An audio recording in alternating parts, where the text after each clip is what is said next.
This is Eitan Erkowitz at the Peterson Institute for International Economics. Brazil is engulfed in another political scandal that has sparked investor panic and has thrown markets into disarray. Joining me is Monica de Bolle, Senior Fellow at the Institute. Thank you for joining. Thank you. What does this mean for the reforms that President Temer has been trying to push for? So this scandal is actually a spin-off of, well, not exactly a spin-off, it's kind of like a continuation of the corruption scandal that has been plaguing Brazil for nearly 3 years now.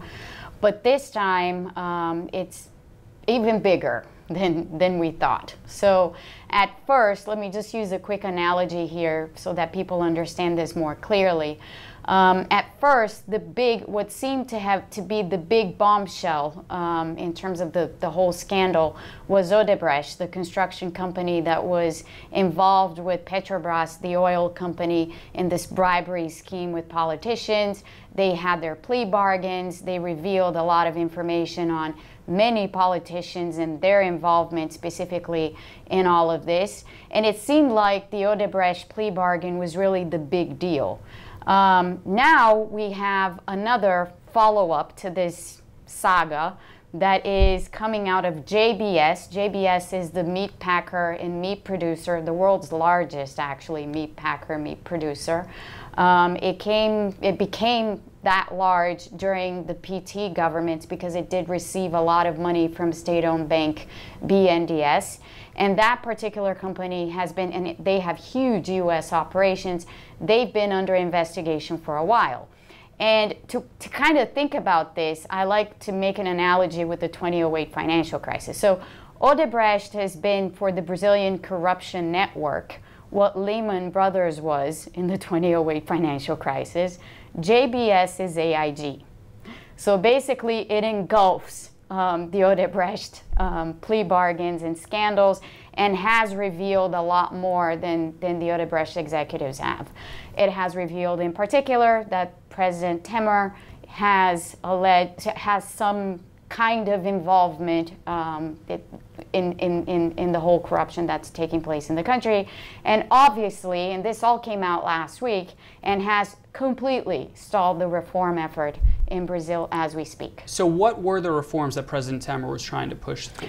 So there were 3 reforms that were very important, one of which was passed last year. That was a spending cap. So Brazil's big problem is trying to get a grip on the fiscal accounts going into the medium term because everything looks very, very unsustainable, including as we speak. Things are still unsustainable. Things have not been fixed. So part of the strategy to fix the medium-term fiscal outlook, the debt trajectory and so on, was to introduce this spending cap. And this was introduced in December of 2016 as an amendment to the Constitution. The problem is that the spending cap on its own doesn't really do much because a large part of government spending in Brazil has to do with social security benefits and pension payments and so on.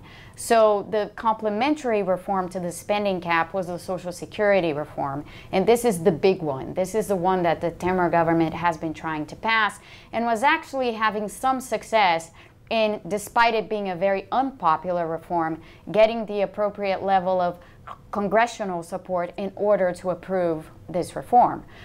Without this reform, the spending cap has no bite because essentially, you know, Social Security is really the big issue that unhinges the fiscal accounts into the medium term, and that reform has actually stalled now because of this latest scandal.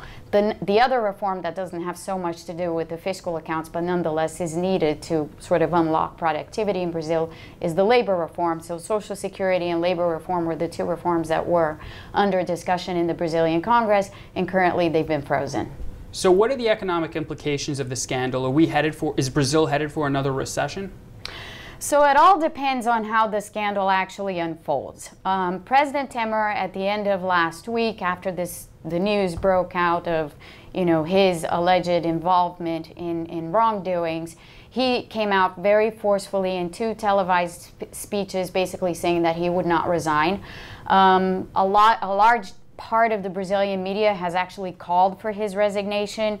The population at large is very dissatisfied and is also calling for his resignation. His approval ratings in Brazil are currently extremely low.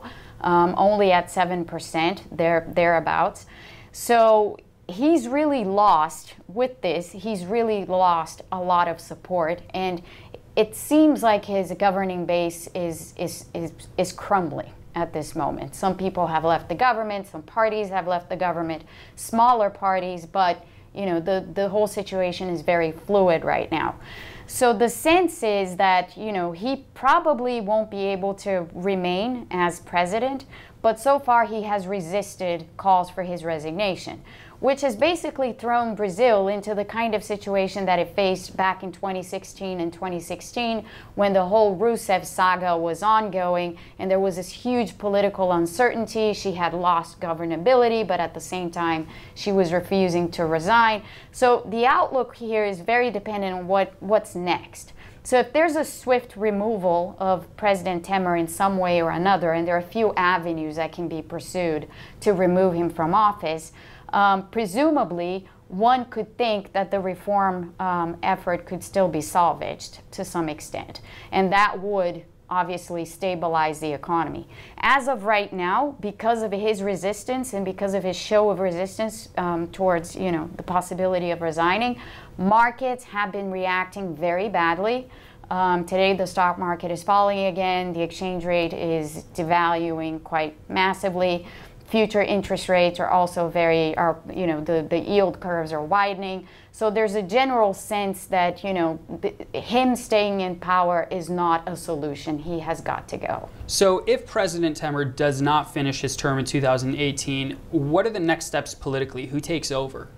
So here's where we get into very muddy waters because it's very unclear. The Constitution, the Brazilian Constitution basically says that if Temer is ousted by some means, and there are several, we can get into the weeds, but I don't think it's worth it. If he is ousted, the Constitution says that indirect elections need to be called within 30 days, and the person who does this is the current Speaker of the House. So the current Speaker of the House becomes the interim president for a period of 30 days, calls these indirect elections. Indirect elections basically means that the caretaker president would be elected by the Congress and would be in place until October 2018 when the general elections take place. That is that is what the Brazilian Constitution says, and that is probably what would be the best outcome at this point for Brazil, because this would mean that you could quickly have another government installed, a caretaker government that could possibly, you know, lead the reform effort and try to salvage a few of these things. The other possibility is that Temer undergoes a lengthy impeachment process. If he does, it's the same story that we saw in 2015, 2016 with Dilma. It can take months. It's very messy. The country would probably go into a tailspin in that scenario. We would likely see a recession again in 2017. The fiscal accounts would blow up. Markets would become extremely turbulent. It would be a complete mess. That's the second scenario. And the third scenario is one where he stays, which is very similar to the impeachment scenario, because given that he's lost governability, you know, his ability to actually handle the reform effort and actually take things forward is basically exhausted at this point. Thank you, Monica. Thank you.